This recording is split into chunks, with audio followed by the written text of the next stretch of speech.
안녕하세요. 사연 읽어주는 남녀입니다.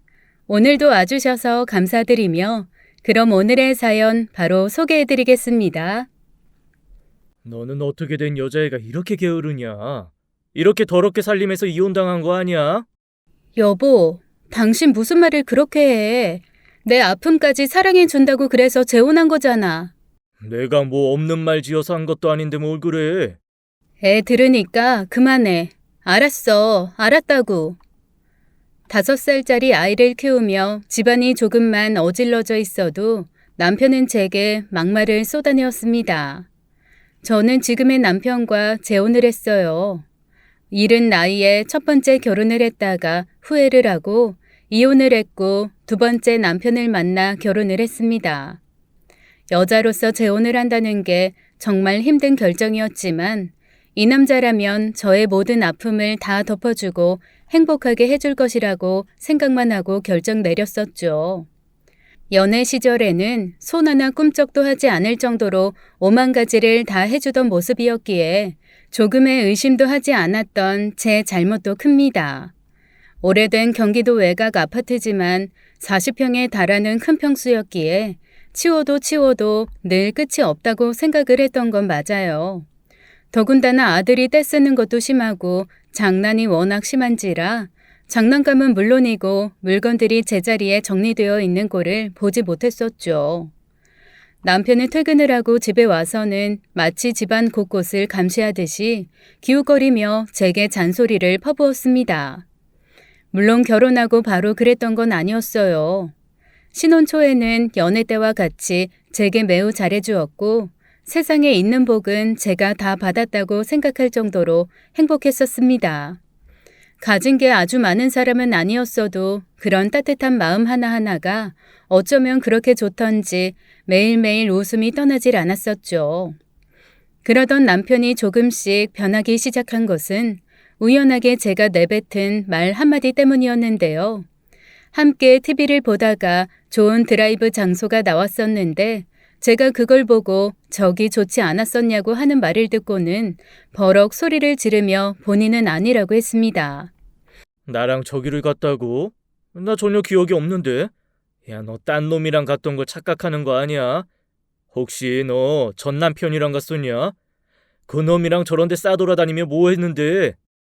뭐라고? 자기야, 당신 왜 그래? 우리 연애할 때 저기 갔었어. 나 분명히 기억해. 나 운전 연습 시켜준다고 자기가 일부러. 됐다. 이래서 사람들이 과거 있는 여자는 안 된다고 하는 거구나. 내가 미쳤지, 내가 미쳤어. 과거 있는 여자를 내가 왜... 아휴, 그놈이랑 저기서 좋았냐? 어? 뭐 했냐? 어? 자기야, 아니야. 아니라니까.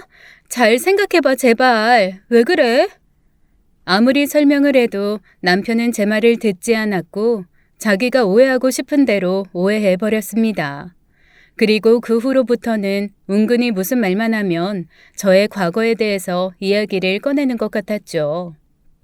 옛날에도 이런 거 먹었어? 그때는 주말에 뭐 했어? 하루 종일 붙어 있을 시간 아니야. 뭐? 그런 걸 왜 물어봐?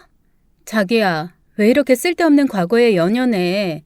솔직히 자기 이러는 거, 물어보는 거 나 너무 불편하다고.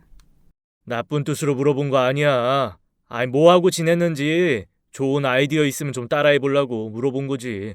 왜 이상하게 생각하고 난리야? 남편의 말에는 뼈가 있었어요.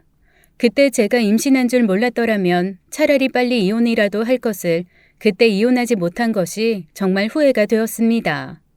남편의 비아냥거림이 시작되고 얼마 후 저는 임신했다는 걸 알았죠.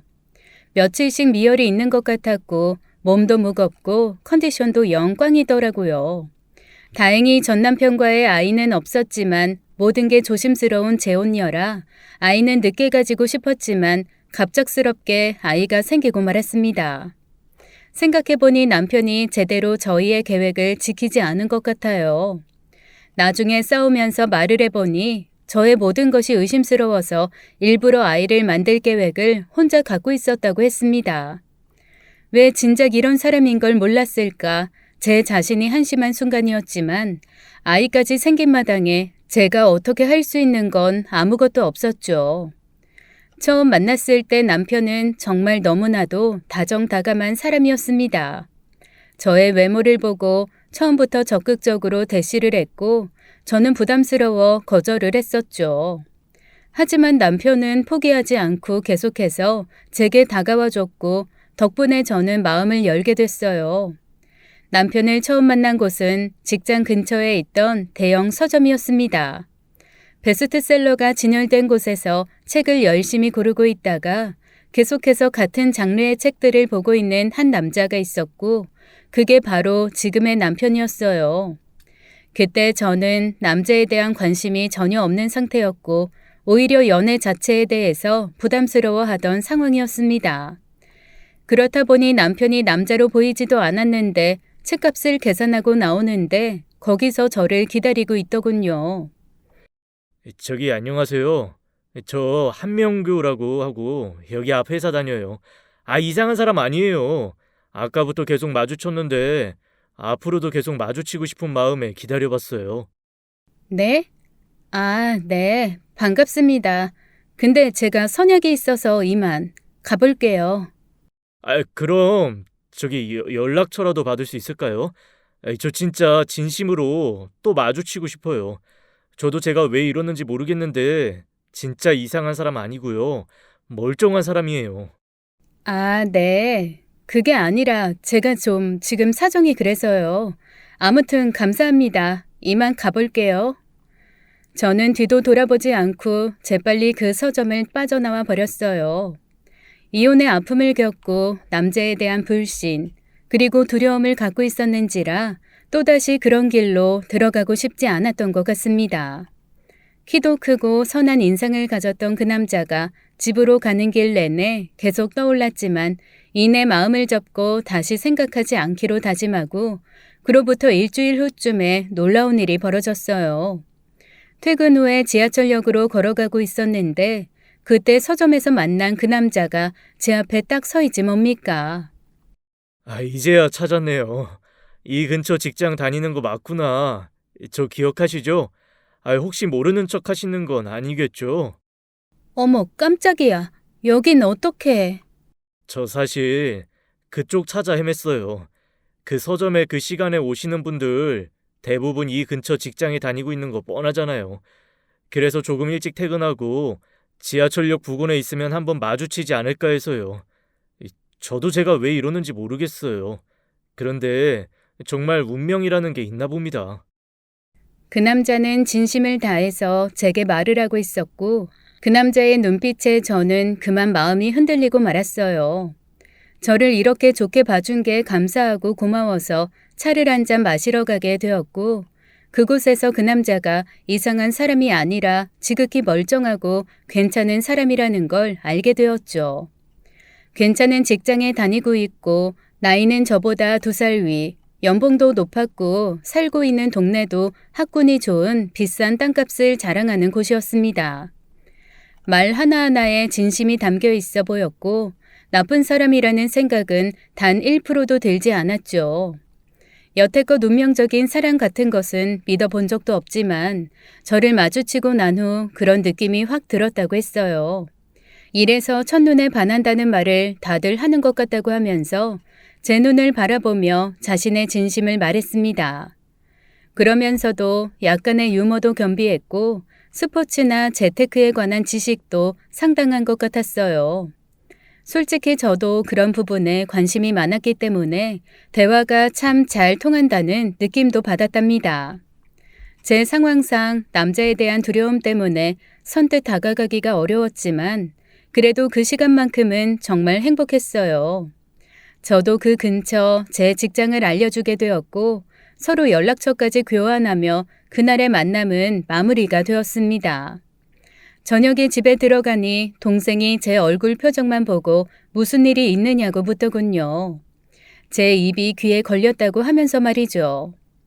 고민 끝에 동생에게 그날의 일을 다 털어놓고 걱정이 된다라는 말을 했는데 동생은 오히려 이런저를 바보 같다고 말했습니다. 언니, 세상에 결혼하는 사람도 많고 이혼하는 사람도 많아. 언니 이혼한 게 무슨 범죄 저지른 것처럼 큰일도 아닌데 왜 그렇게 그것만 계속 생각해? 별것도 아니라니까. 난 그래도 또 실패할까봐 그게 두려워서.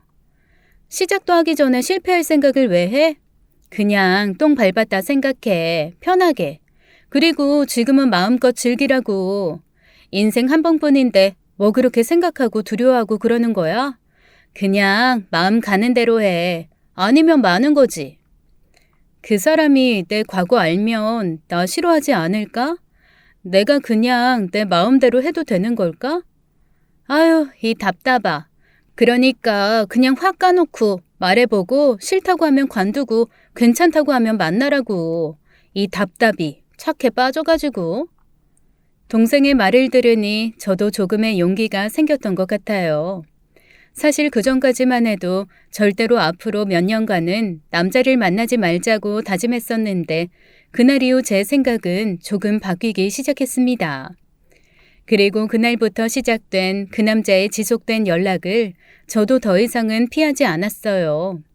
하루에도 몇 번씩 연락이 오는 그 남자와 사소한 것부터 시작해서 재미있는 일상 얘기까지 전화와 문자로 나누었고 평일 저녁 퇴근 후 그 서점으로 가서 데이트도 즐겼습니다. 하지만 제 마음속에는 언제나 제 과거가 걸렸고 항상 얘기할 기회를 엿보고 있었던 것 같아요. 이후로도 몇 번의 만남이 지속됐고 그 남자는 제게 점점 더 빠져들게 되는 듯 보였습니다. 연락하는 횟수도 걷잡을 수 없이 많아졌고 매일 저를 퇴근길에 집까지 바래다 준다고 해서 집 근처 지하철역까지 그 남자의 차를 타고 갔었죠. 그 나이대에 몰고 다니는 자동차 치고는 꽤 좋은 편이었고 항상 잘 정돈된 양복과 셔츠, 센스 있는 타이 컬러는 그 사람을 더욱 돋보이게 만들었어요. 제가 과거 때문에 고민을 하고 있다는 것을 누구보다 잘 아는 동생은 제게 앞으로 어떻게 될지도 모르니 쉽게 말하지 말고 끝까지 버티라고 하더군요. 좀 사귀다가 헤어질 수도 있는데 괜히 말해서 저의 이미지만 안 좋게 보이지 말라고 말이죠. 처음에는 동생의 말대로 말하지 않고 계속 참아보았지만 저도 성격상 도저히 그렇게는 못 버티겠더라고요. 결국 그 남자와 처음으로 입맞춤을 하던 날 저는 저의 지난 날을 고백하게 되었습니다. 저기, 나 사실은 고백할 게 있어. 나 전 남편이 있어.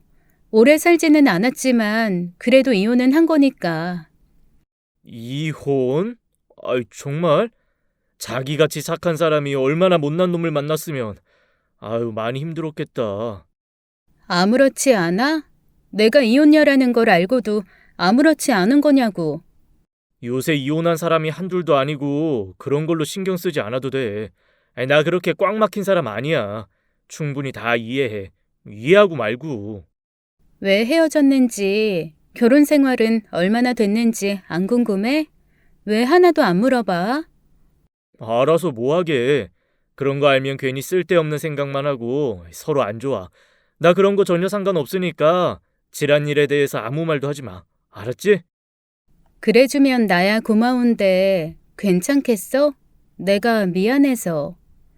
그 남자는 이런 고백을 하는 저를 오히려 꼭 끌어안아 주었습니다. 그리고는 더 이상 이 얘기에 대해서는 아무 말도 하지 말라고 했죠. 살면서 남한테 그런 느낌을 받은 것은 처음이었던 것 같아요. 이전에 결혼 생활은 했었지만 그땐 제가 너무 어렸고 대학교 때부터 워낙 오래 만난 친구 사이라서 어쩌면 너무나도 철없이 선택한 일이었기에 차마 그런 느낌까지 받기는 어려웠었습니다. 이때부터는 이 남자에게 저도 진실된 마음으로 대해야겠다고 다짐했어요. 앞으로 제 지난 과거에 대해서는 생각하지 말고 오로지 이 남자 하나만 보고 헤쳐나가자고 말이죠. 하루하루가 정말 행복했고 이 남자를 위해서 저도 뭔가를 해주고 싶어 안 하던 도시락도 싸고 별의 별짓을 다 했었습니다. 주말이면 남친과 놀러를 가려고 새벽 5시부터 일어나서 도시락을 싸는데 그 모습을 본 가족들이 한편으로는 걱정을 하기도 했어요. 특히나 아빠는 저의 지난 과거에 대해서 남친이 어떤 생각이 있는지에 대해 진지하게 여쭤보시기도 하셨죠.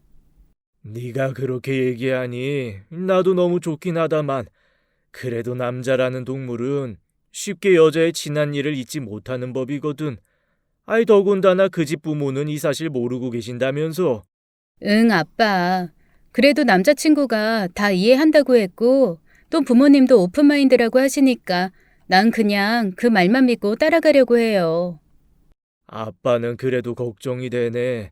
아이 우리 딸이 어디 가서든 예쁨을 받으면 좋지만 아이 그래도 혹시나 그 집 부모들이 그 사실을 알고 반대할 수도 있고 또 박군이 너랑 다투거나 할 때 아이 괜히 네 과거 얘기할까 봐 걱정도 되고 에휴 부모 마음은 다 이럴 거다.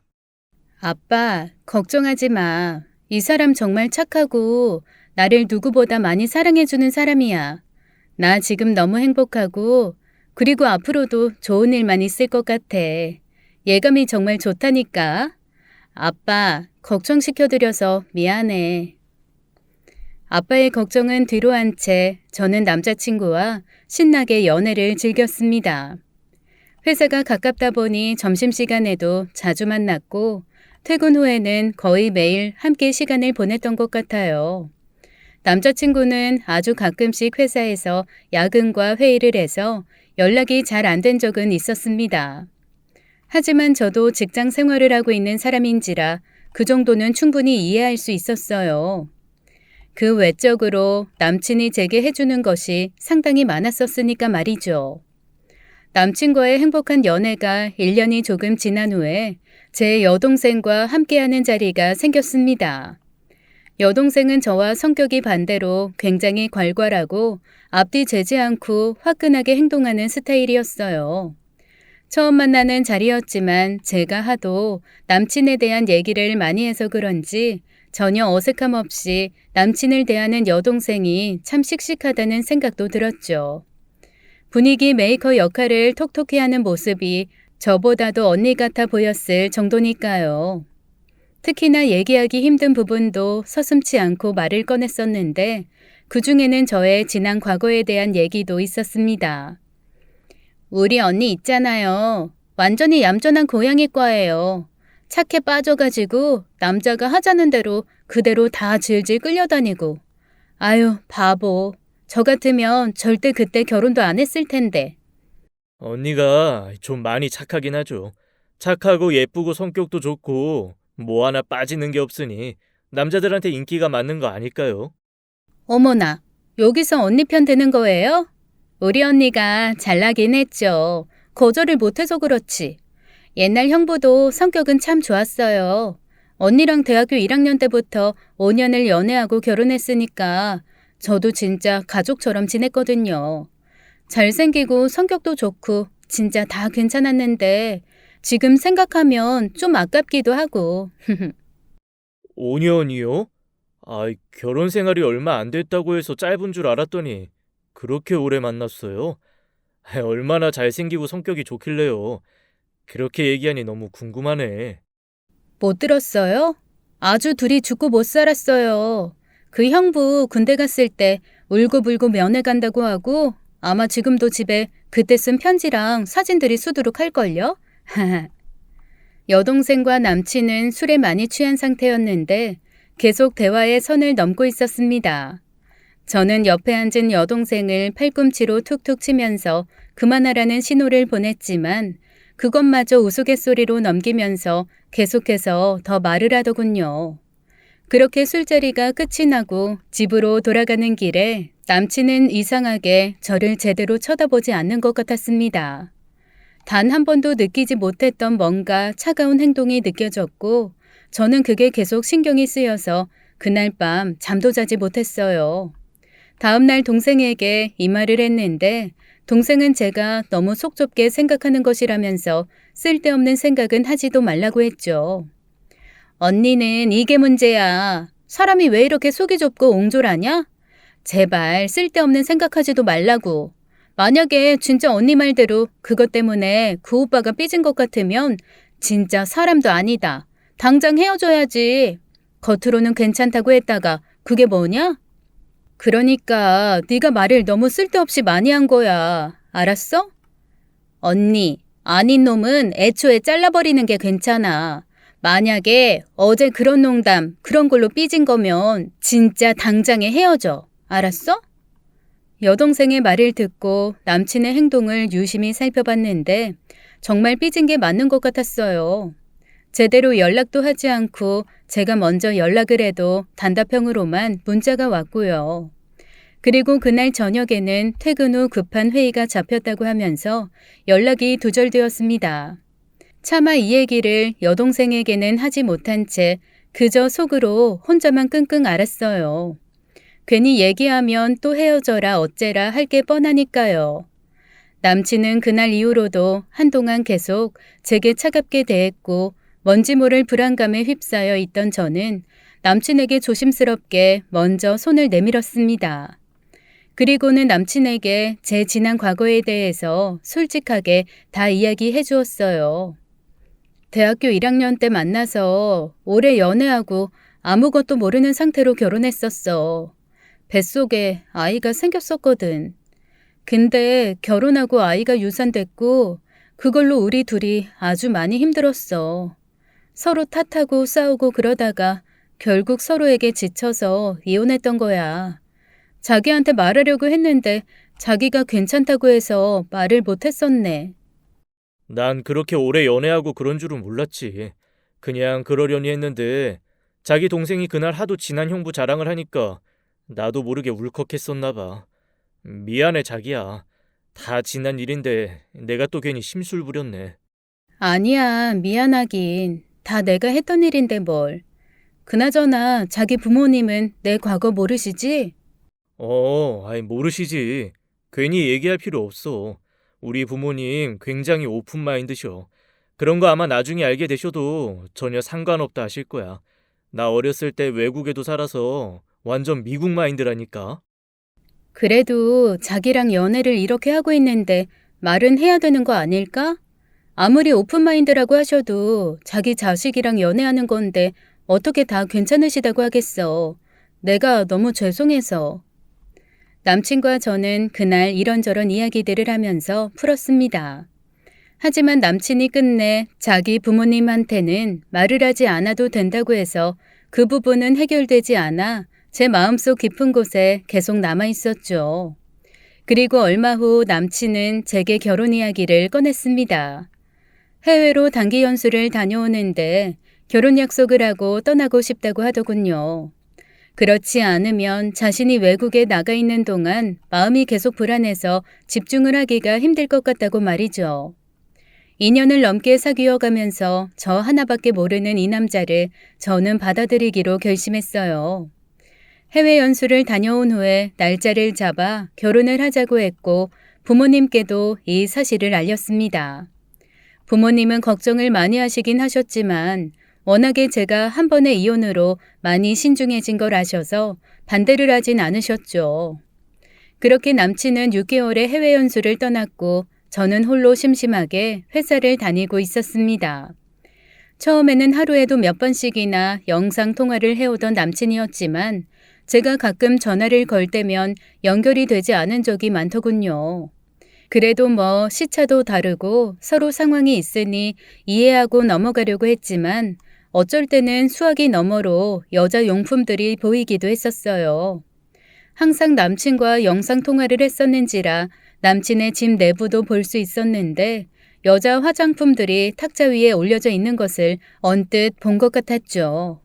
남자친구는 당연히 아니라고 했고 그때 잠시 전화는 끊겨졌습니다. 잠시 후 다시 걸려온 전화에서 깨끗하게 정리되어 있는 탁자를 보여주면서 자신을 의심하지 말라는 말을 하더군요. 자기 혹시 나 의심하는 거야? 정말 그런 거야? 나는 자기 과거까지 다 보듬어 줬는데 정말 이럴 거야? 나 완전 서운해. 아니야, 의심은 무슨 의심. 내가 자기를 왜 의심해? 절대 아니니까 그런 생각하지 마, 어? 지나치게 화를 내는 남친을 진정시키고 몇 달이 지난 후에 저는 우연히 제 전 남편을 마주치게 되었습니다. 제가 자주 가는 회사 앞 서점을 들렸는데 글쎄 그곳에 전 남편이 있는 거예요. 전 남편은 저와 좋아하는 음악, 책, 음식들이 매우 비슷했었기에 이 서점 부근에서 식사도 많이 했었죠. 그런데 전 남편도 그걸 기억하고 이 서점에 와 있었던 것이었습니다. 사람이 이혼을 하면 여러 가지 감정이 생겨요. 처음에는 죽이고 싶도록 정말 미웠다가 불쌍하다는 생각도 들었다가 한편으로는 가끔 그립기도 하고 뭐 이런저런 생각들이 들었었습니다. 저 역시 그 사람과의 오랜 시간을 가끔은 그리워했고 후회도 했었는데 그래도 몇 년 만에 다시 마주치자 솔직히 조금 반가운 마음도 있더군요. 그러면 안 되는데 그날 전 남편과 저녁 식사를 했고 작은 카페에서 커피도 한잔 마시면서 이런저런 이야기들을 나눴습니다. 그리고 그 후로 아주 가끔씩 제게 연락을 해오긴 했었어요. 저희 엄마 아빠 생신이나 전 남편을 아주 예뻐하던 저희 할머니 생신 때 말이죠. 그냥 서로를 그리워해서가 아니라 어른들의 안부를 물어서 단답형으로 대답만 해주고 말았었던 것 같아요. 그러고 있을 무렵 남친이 해외 연수에서 돌아왔고 저희는 약속대로 결혼을 진행하게 되었습니다. 남친의 부모님 집에 인사를 드리러 갔는데 제 생각대로 정말 좋은 아파트에 좋은 가정 환경에서 자랐더군요. 부모님의 인상도 너무 좋으셨고 특히 남친의 아버님은 중소기업의 대표님으로 계시다가 얼마 전 은퇴를 하시고 제2의 꿈인 작가가 되기 위해 노력하신다고 하셨는데 그 모습이 너무나 보기 좋았습니다. 다행히 여러모로 부족한 저를 인정해 주시고 예뻐해 주셔서 저는 좋은 평가를 받고 결혼을 진행할 수 있었어요. 저의 과거에 대해서는 무덤까지 비밀로 갖고 가자고 하는 남친의 말이 너무 부담스럽고 죄스럽긴 했지만 저도 결혼을 하기 위해서는 어쩔 수 없는 선택을 하고 말았습니다. 남친 부모님께 말씀을 드리면 당장 결혼을 하지 못할 수도 있다는 생각에 그저 꾹 입을 닫고 있었죠. 저희 부모님과 여동생은 이건 거의 사기 수준이라며 저와 남친을 질책하셨지만 나중에 결혼을 해서 얘기해도 된다는 남친의 설득에 넘어갈 수밖에 없었습니다. 그런데 이게 나중에 어마어마하게 큰 문제가 되어버렸지 뭐예요. 결혼식을 하는 날 화장실에서 저희 친척분들이 속닥거리는 얘기를 남친 친척분들이 듣게 됐고 결국 이 이야기가 시부모님의 귀에까지 들어가 버렸습니다. 시부모님은 처음에는 말도 안 된다고 하시면서 저와 남편에게 묻지도 않으셨나 봐요. 저희는 그것도 모르고 너무 좋아서 결혼식이 끝나고 해외로 2주간이나 신혼여행을 즐기다 왔는데 다녀와 보니 시어머니의 표정이 뭔가 좋지만은 않으셨습니다. 그래, 신혼여행은 즐거웠니? 나도 예전에 거기 여행 갔을 때 너무 좋았던 기억이 있었는데. 네, 어머님, 너무 좋았어요. 어머님이 추천해주신 덕분에 모든 게 완벽했어요. 다행이다. 니들이 좋았다니 나도 기분 좋네. 그나저나 내가 결혼식이 끝나고 당숙한테 좀 이상한 이야기를 들어서 말이다. 혹시 너 뭐 나한테 숨기는 거 있는 거 아니지? 네 과거에 뭐 무슨 일이 있었다든지. 엄마, 그게 무슨 말이야? 아이, 숨기긴 뭘 숨겨. 뭐 감옥이라도 갔다 왔을까 봐. 이 사람 아주 멀쩡한 사람이야. 아이, 너무 착해서 탈인 그런 사람이라고. 그래, 이 엄마도 알지. 알다마다. 착하고 다소곳하고 얼굴도 예쁘고 어디 내놔도 부끄럽지 않을 내 며느리 아니겠니? 그래, 당숙이 뭘 잘못 듣고 그런 걸 거야. 아주 내가 입에 담기도 싫다. 어디 조신한 아가씨한테 한번 갔다 왔느니 어쨌느니 그런 말도 안 되는 소리를. 미안하다 아가야. 시어머니는 결혼식장에서 들은 얘기라며 저의 과거에 대해서 이야기를 꺼내셨습니다. 저는 순간 너무 깜짝 놀라서 제대로 말도 하지 못하고 가만히 있었는데 옆에 있던 남편이 시어머니 말을 딱 잘라서 아니라고 하는 바람에 기회를 놓쳐버리고 말았어요. 마치 죄를 지은 것처럼 무거운 마음이 들어서 며칠 동안 저는 너무나도 힘이 들었습니다. 제 표정을 보고 친정 식구들은 한창 좋을 신혼 때 왜 그러느냐면서 의아해 하셨지만 차마 말을 할 수는 없었어요. 혹시나 들킬까 시어머니에게 전화나 문자만 와도 마음이 덜컹덜컹 내려앉는 것 같은 느낌이 들어서 진짜 괴로웠었습니다. 그것 빼고는 나머지는 너무나도 만족스러웠어요. 꽤 좋은 신혼집에 살다 보니 친구들도 모두 부러워했고 시집 잘 갔다면서 회사 사람들도 모두 부러워했죠. 남편도 너무나 잘해주었고 이 행복을 영원히 누리고 싶은 마음만 가득했습니다.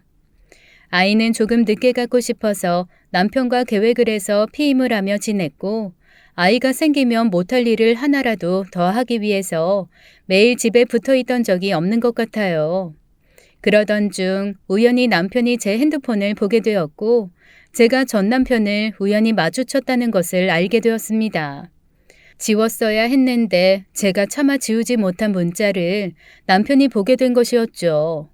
다시 만나서 반가웠다고 쓰여있던 전 남편의 문자를 보게 된 남편은 불같이 화를 냈고 평소보다 2배 이상이나 되는 양의 술을 마시고는 집안을 크게 뒤엎어 버렸습니다. 그놈을 다시 만나? 야, 어떻게 당신이 이럴 수가 있어? 내가 해외 연수를 간 사이에 그런 짓을 해? 야, 당신 무서운 사람이네. 처제 말대로 당신이라는 여자 진짜 얌전한 고양이과야. 부뚜막에 올라서 별짓을 다 했네. 여보, 그거 정말 오해야. 진짜 아무 일도 없었어. 정말 아주 우연히 서점에서 만나서 밥 한 끼 먹은 것뿐이야. 그러다가 우리 할머니가 건강이 안 좋으시다는 거 알고 그거 물어본 것밖에 없다고. 봐봐, 문자 내용 그게 전부야. 이제 연락도 안 하잖아. 제 말에도 남편은 계속 자신의 생각만 고집했고 결국 그릇과 컵을 10개 이상 깨버린 후에서야 잠이 들어버렸습니다. 다음날 술에 취해 기억이 나지 않는다면서 무슨 일이 있느냐고 태연하게 물어보던 남편의 모습을 보며 뭔가 이상하다고 느끼긴 했었어요.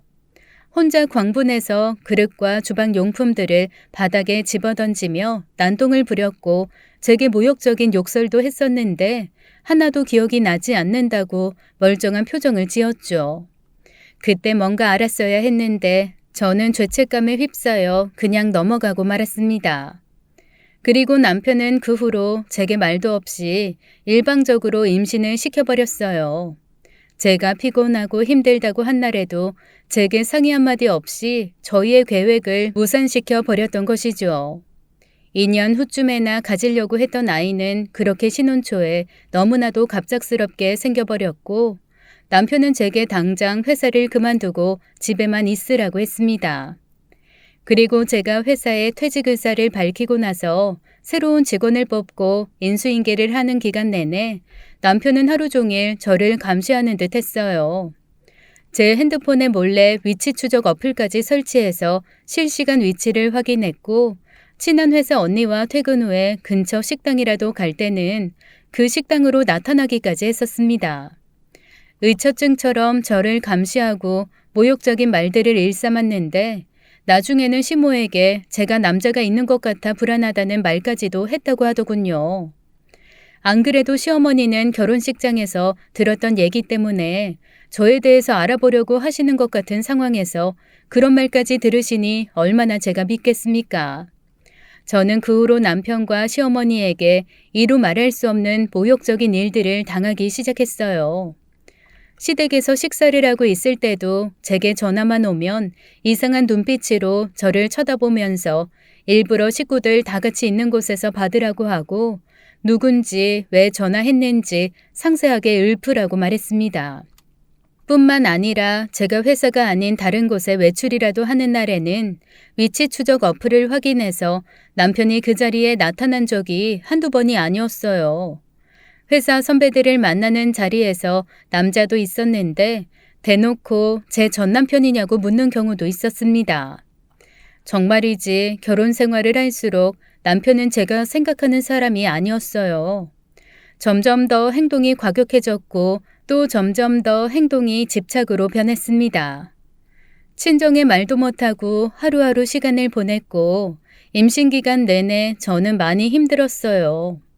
남편이 순간순간 물어보는 남편의 말도 안 되는 억지에 마음고생을 얼마나 했는지 모릅니다.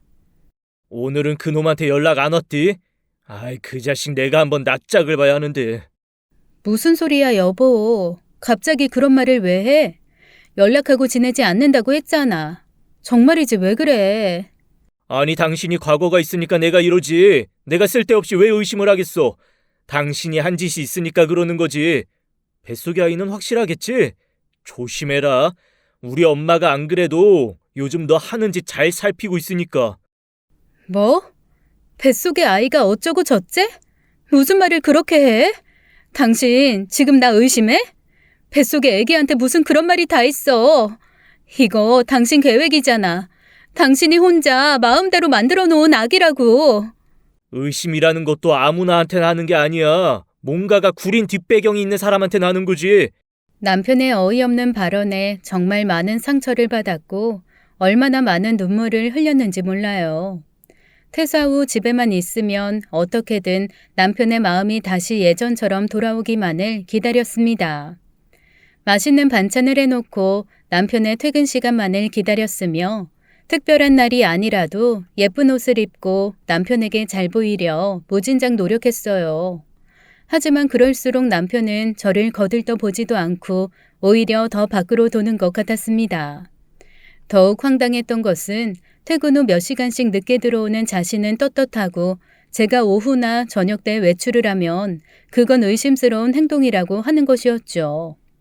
남편은 아마 제 행동 하나하나를 관찰하며 간섭했고 그에 못지않게 시모도 남편을 도왔습니다. 시시때때로 전화를 걸었고 어쩔 때는 저녁에 영상통화를 걸어서 어디 있는지 확인하는 일도 있었어요. 그래도 시간은 흘러갔습니다. 저는 드디어 아이를 출산하게 되었고 예쁜 공주님을 품에 안았죠. 남편과 시댁에서는 든든한 아들이었으면 좋겠다고 조금 서운해하는 기색을 내비치셨지만 고생했다며 제게 거금 1,000만 원을 주시는 시아버님 때문에 마음이 조금은 나아진 것 같았어요. 시댁에서 시아버님은 가장 인격적으로 제대로 된 분이셨습니다. 하지만 남편은 아이를 낳은 후에도 저를 믿지 못했어요. 하루는 제 여동생에게까지 전화를 걸어 제 전남편의 사진을 보내달라는 말을 했다고 하더군요. 저희 딸이 제 전남편을 닮았는지 자신의 눈으로 확인을 좀 해야 한다고 했어요. 너무 기가 막히고 어이가 없어서 이번에는 저도 가만히 있지 않았습니다. 마침 여동생도 화가 나서 저희 집에 찾아왔고 남편을 향해 마구 소리를 질렀어요. 형부, 남자가 쪼잔하게 이게 뭐야? 형부 지금 우리 언니 의심하는 거야? 뭐가 어째? 아이가 그 남자를 닮았는지 확인한다고 사진 보내달라고? 다 덮어준다며. 언니 지난 과거 다 덮어주고 새 출발하자고 꼬실 땐 언제고. 이제 와서 난리야? 남자로서 부끄럽지도 않냐? 와, 나 진짜 무식하게 목소리만 커가지고. 야, 솔직히 니네가 짜고 그러는지 내가 어떻게 알아? 니네 언니가 그렇게 밖에서 전 남편을 만나고 다녔으니까 내가 이러는 거 아니야. 내가 처음부터 이랬어? 이랬냐고? 그리고 애 얼굴을 좀 봐라. 어디 나 하나 닮은 구석이나 있냐? 네 눈 똑바로 달렸으면 쳐다보라고 좀. 여보, 정말 왜 그래? 애가 듣겠어. 아무리 어린아이지만 자신의 아빠가 이런 생각하고 있다는 거 다 알 수도 있다고. 정말 부끄러운지 알아, 아빠로서. 부끄러워? 네가 그런 말 할 자격이 돼?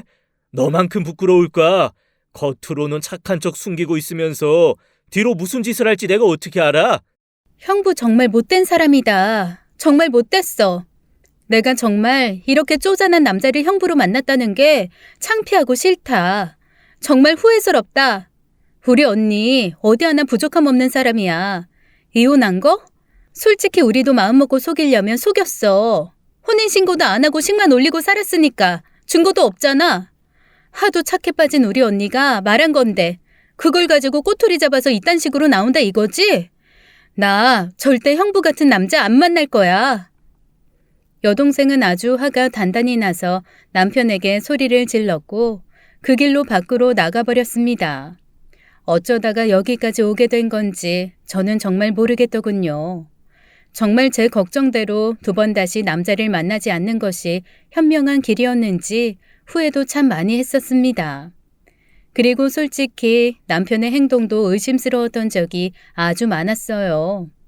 연애 시절부터 가끔씩 저녁이나 주말에 연락이 두절되었고 해외 연수를 갔을 시절에도 미심쩍은 부분이 있었는데 저는 제 과거가 있어서 그런 것들 일일이 따지지 않고 넘어갔었습니다.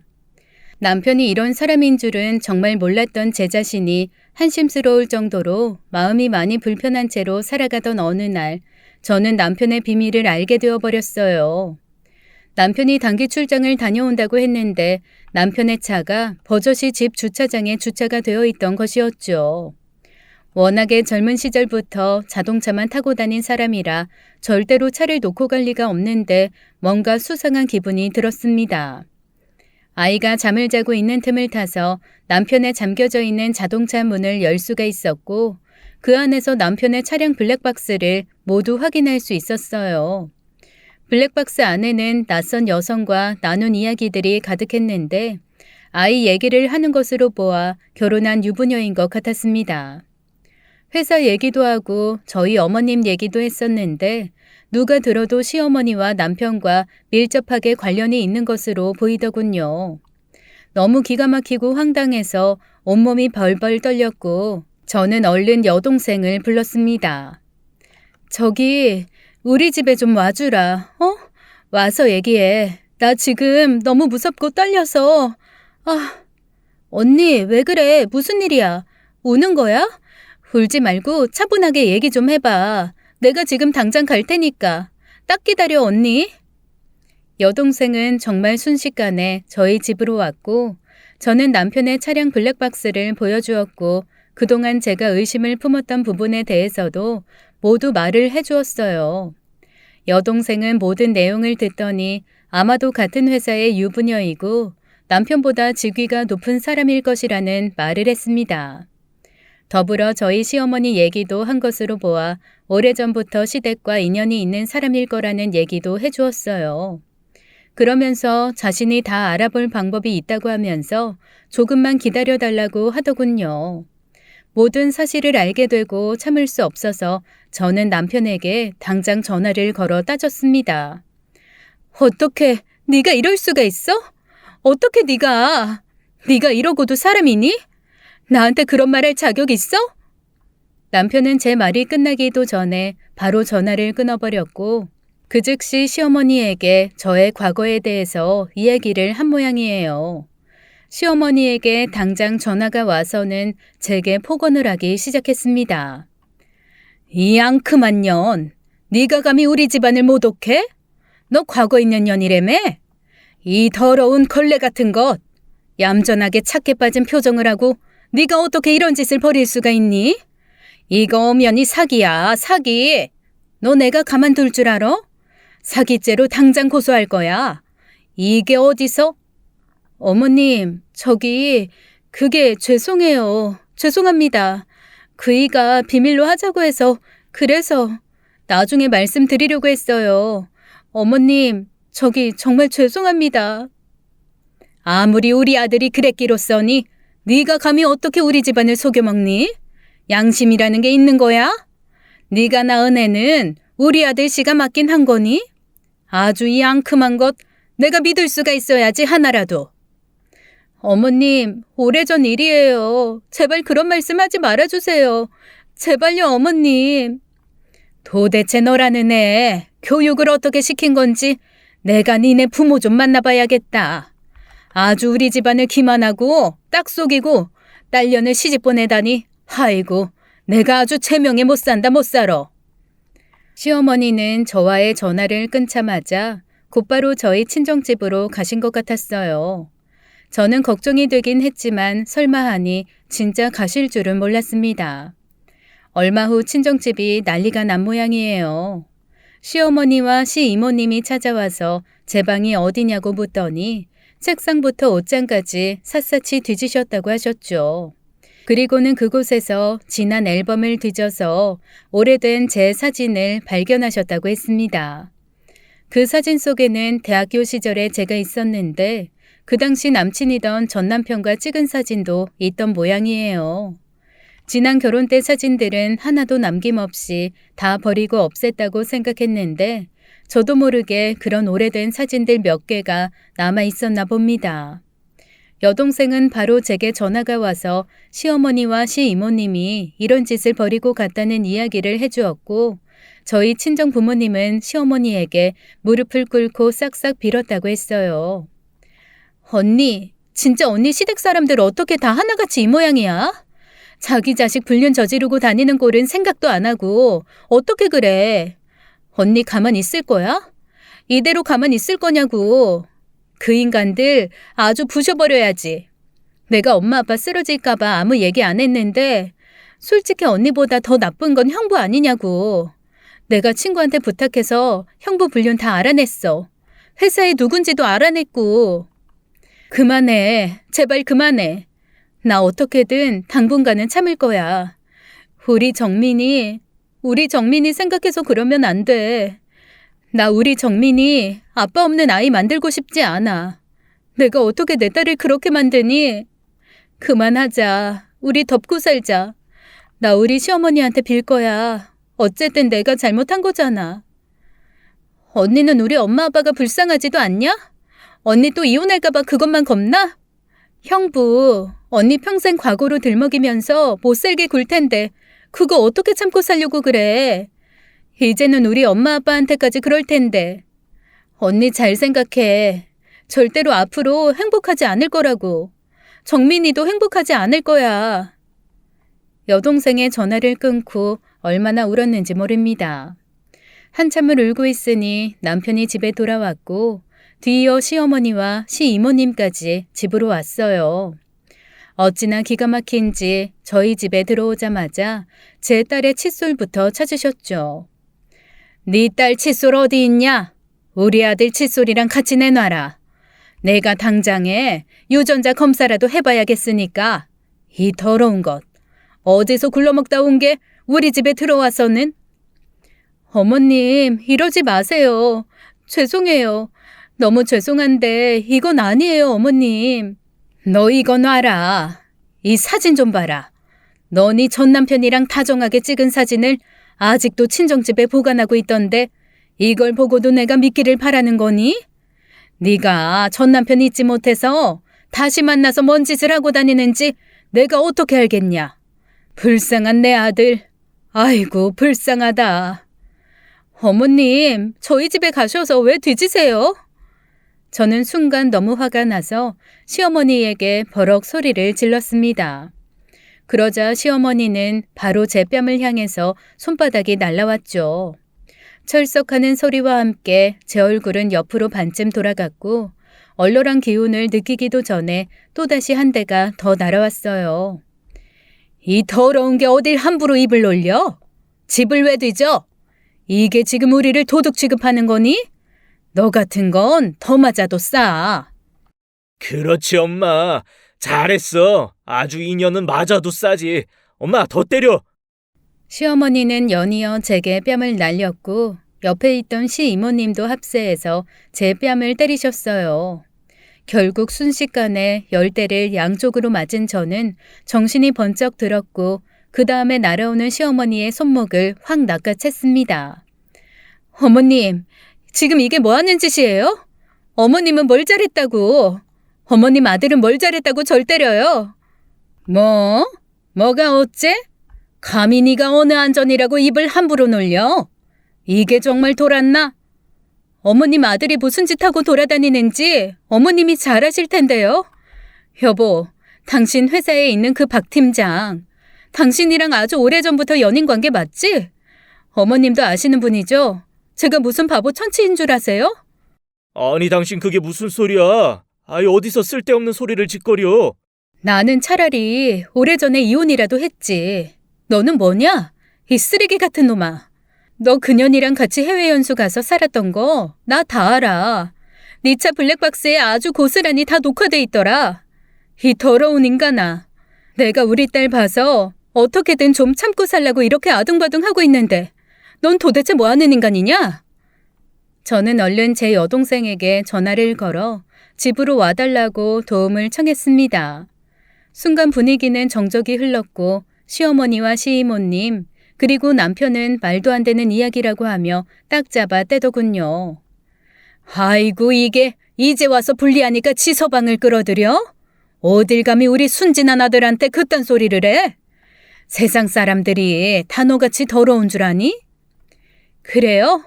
그럼 제가 아버님한테도 여쭤볼게요. 아버님은 합리적인 분이시니까 제가 증거 보여드리면 믿으시겠죠.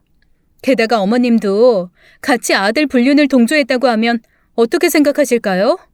이 사람 회사 사람들한테도 좀 물어볼까요? 아니, 이 되바라진 년 좀 보게나. 뚫린 입이라고 함부로 짓거려? 뭘 잘했다고 그래? 과거 있는 이 더러운 게? 실갱이를 하는 동안 여동생이 집으로 도착했고 제 이야기에 증인이 되어주었어요. 저와 달리 괴팍한 여동생이 있어서 얼마나 다행인지 몰라요. 눈물이 나오고 심장이 벌렁거려서 차마 하고 싶은 말이 더 있어도 못하고 있었는데 구세주같이 여동생이 등장했습니다. 여동생은 저의 빨개진 볼을 쳐다보더니 바로 제 얼굴을 사진 찍었어요. 뭐야? 때렸어? 언니, 이 아줌마들이 언니 때렸냐고. 이거 완전 폭행이네. 어디서 사람을 때려.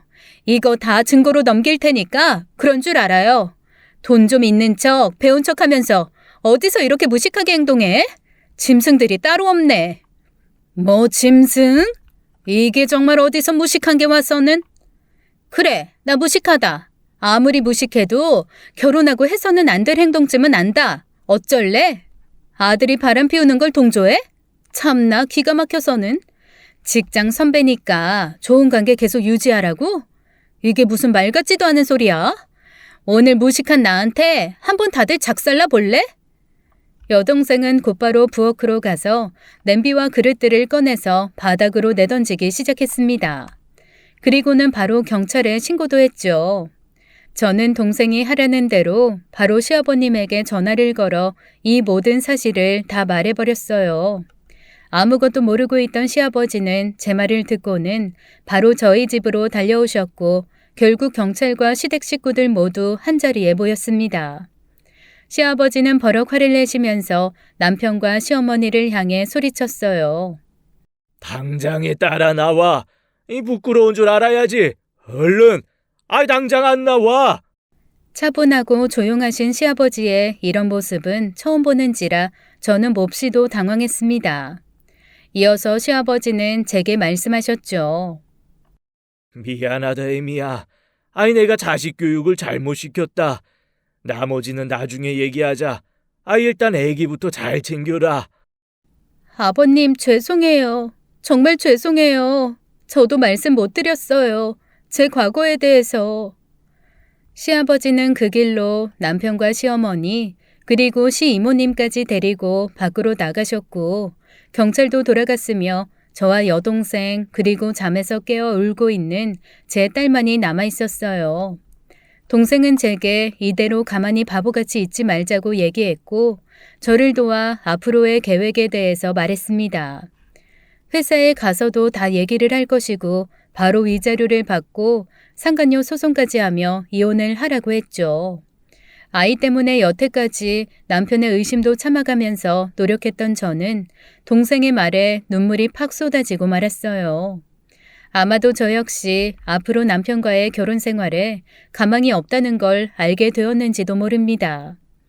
또다시 이혼녀가 되고 싶지는 않았으나 이렇게 결혼 생활을 유지하는 것 자체가 말이 안 된다고 결론을 내렸고 결국 저는 여동생의 말대로 이혼을 준비하게 되었습니다. 회사에서 남편의 상간녀도 마주쳤는데 발뺌을 하면서 아주 당당하게 나왔는지라 제가 이 과정에서 아주 많이 힘들었어요. 여동생은 남편의 회사에서 난장판을 벌여서 관리인으로 인해 쫓겨났지만 회사 사람들 모두가 남편과 불륜녀에 대해 알게 되어 버린 것이 오히려 더 속이 시원하다는 말을 하더군요. 언니, 나 정말 속이 너무나 뻥 뚫린 것 같아서 기분 최고야. 내가 만약 그렇게 안 했어 봐. 그것들 아직도 회사에서 속닥거리면서 활개치고 다닐걸? 뭐 그따위 것들이 다 있어. 난장판을 버려놔서 사람들이 다 알게 됐으니까 이제 뭐 개망신 당할 일만 남았지. 상간녀 위자료 소송도 회사로 보낼 거니까 두고 봐 아주. 그래, 네 덕분에 나도 기분이 뻥 뚫렸다. 너 없었으면 내가 혼자 뭘 할 수 있었을까? 괴팍한 줄만 알았더니 이게 또 이럴 때는 도움이 되네. 언니 웃었어? 지금 웃은 거 맞지? 그래, 웃자 웃어. 우리 앞으로 일만 생각하고 웃으면서 화이팅 하자고. 그래야 우리 정민이도 씩씩하게 잘 자라지. 언니 죄 없어. 아무 잘못 없다고. 여동생의 응원에 그나마 마음이 조금은 나아진 듯 했어요. 이혼의 과정에서 남편과 시어머니는 저를 아주 많이 힘들게 했습니다. 자신들은 잘못한 것이 없다면서 너무나 정확한 증거가 있음에도 불륜에 대한 부분을 발뺌했고 오히려 제가 전 남편을 만나고 다녔다고 억지를 부렸어요. 또한 아이에 대한 부분도 의심스럽다고 하길래 아이와 남편의 유전자 검사까지 해서 보여주었습니다. 친자 확률 99.99%라는 검사 결과지를 보고도 억지를 부리며 제게 쌍욕을 하던 그 모자의 모습을 아직도 잊을 수가 없네요. 결국 저와 남편은 장렬하게 이혼을 했습니다. 남편이 모든 잘못을 부인하며 이혼하지 않겠다고 버텨서 소송까지 가게 되었는데 그 과정에서 상간녀까지 합세해서 제게 욕설을 퍼붓고 폭언을 하는 바람에 일이 좀 커지게 되었습니다. 자신들 명예훼손을 했다면서 저를 고소까지 하기도 했었는데 결국 그 부분은 인정되지 않았어요. 아주 힘겹게 이혼이 마무리되던 그날 남편은 저를 보고 말했습니다. 야, 너같이 과거 있는 더러운 년들이 감히 나한테 이혼 소송을 해? 내가 진짜 어처구니가 없어서 우리 엄마 너 가만히 안 둔대. 우리 집안을 기만했다고 절대로 가만히 안 둔대. 네가 다 자초한 일이야. 잘 생각해봐. 괜찮다고 네가 다 비밀로 하자고 했고 그래서 계속 숨긴 거 아니야? 가만히 안 두던지 말던지 알아서 해. 난 앞으로 내 아이와 행복하게 살 궁리만 할 거니까. 아빠로서 부끄러운 줄 알아. 뭐? 부끄럽긴 너보다 부끄럽겠냐? 치는 뭐가 잘났다고? 적어도 지가 한 짓은 생각도 못하고 의처증으로 마누라 의심하는 너보단 낫다. 위자료나 기한 안에 보내. 네 그 잘나신 애인한테도 꼭 전해주고. 양육비 제대로 안 보내면 나도 가만히 있지 않을 거니까. 아빠로서 그것만큼은 꼭 제대로 해라. 끝까지 자기 잘못을 인정하지 않고 제 탓만 하던 남편과는 이렇게 끝이 났어요. 두 번째 저의 결혼 생활이 마무리가 되는 순간이네요. 2번이나 이혼을 하고 나니 뭔가 인생이 너무 허무하고 아무것도 하기 싫은 생각도 들었습니다. 이혼녀라는 꼬리표가 2개나 붙은 저를 보고 누가 좋아할까 싶더라고요. 진짜 많이 힘들었고 부모님을 뵐 면목도 없었죠. 하지만 그럼에도 불구하고 저만을 바라보며 웃고 무한 애정을 주는 딸을 보면서 다시 한번 힘을 내었습니다. 엄마가 행복해야 아이도 행복한 법이니까요. 누가 뭐래도 이 아이만큼은 세상에서 가장 행복한 아이로 만들고 싶었죠. 그 후로 저는 아이에게 좀 더 안정감을 주기 위해서 저는 위자료와 재산 분할 받은 돈으로 작은 카페를 개업했고 아이와 함께 많은 시간을 보내려고 노력하고 있습니다. 알바생을 쓰고 최대한 아이와 함께하는 시간을 많이 만들고 있어요. 여동생과 엄마도 많이 도와주고 있어서 진짜 가족이 따뜻함도 느끼고 있고 말이죠. 하지만 아직도 가끔 꿈속에서 2번째 남편이 저를 향해 추궁하는 모습을 보아요. 전 남편을 만났느니 안 만났느니 하면서 모욕적인 발언을 하는데 이 모습이 너무나도 선명해서 마치 현실인 듯 놀라 잠에서 깰 때도 있습니다. 아마 시간이 한참은 더 지나야 저도 가슴 아픈 기억에서 조금은 더 자유로워질 것 같아요. 앞으로 또 다른 누군가가 나타난다면 다시 제가 사랑할 수 있을까 걱정도 되지만 제 여동생 말대로 그런 걱정쯤은 집어치우고 그냥 하루하루를 열심히 살아가려고 노력하고 있습니다. 오늘도 저는 아이를 위해 그리고 저 자신을 위해 한 걸음씩 달려나가고 있네요. 제 이야기 끝까지 들어주셔서 감사합니다. 지금까지 사연 읽어주는 남녀였습니다. 끝까지 시청해주신 여러분 감사드리며 저희는 다음 사연으로 돌아올게요. 감사합니다.